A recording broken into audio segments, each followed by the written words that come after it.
நீங்க பாருங்க சார், புருஷன் பொண்டாட்டிக்குள்ள ஏதோ தகராறு போல இருக்கு. அதை நினைச்சு காட்டுக்குள்ள போனவர் நெஞ்சு வலி வந்து இறந்துட்டாரு.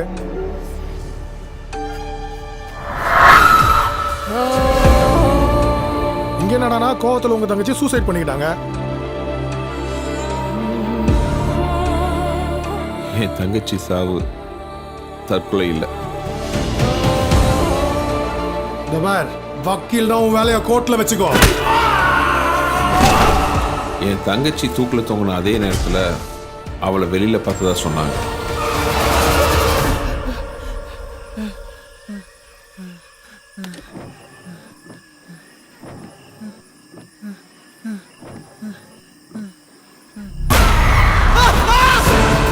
என்னமோ தப்பா இருக்கு. இதே ஆளை அன்னைக்கு உங்க தங்கச்சி இடத்துல மார்ச்சரில் பார்த்தேன். என்னையா சொல்றான் அந்த சாமியாரு? ஏதோ பாக்குன்னு ஒரு பேயை பத்தி சொல்றாரு சார்.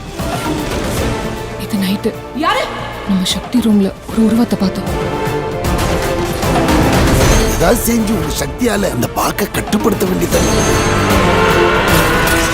ஏற்கனவே 2 உயிர் எடுத்ததுனால இப்போ பலமாயிடுச்சு. இனி மனித சக்தியால அது கட்டுப்படுத்தவே முடியாது. தெய்வ சக்தியால மட்டும்தான் காப்பாற்ற முடியும்.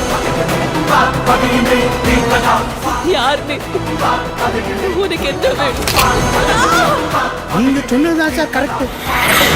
அந்த சாமியார் தான் ஏதோ பண்ணிருக்காங்க. ஆனா இன்னைக்கு ராத்திரி என்னவோ நடக்க போகுதுன்னு மட்டும் தோணுது. திருவலா அன்னைக்கு 3 பேர் ஆத்மாவை அபகரிச்சிட்டா அப்புறமா துஷ்ட சக்தி மாபெரும் சக்தியா மாறிடும்.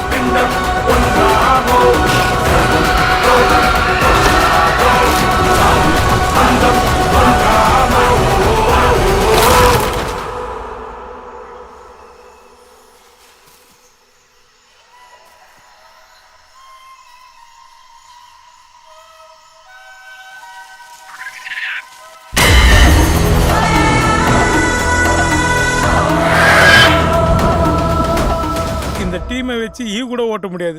எங்கிருந்து பேய் ஓட்டுறது? ஆமா, இந்த பேய் பேர் என்ன சொன்னீங்க?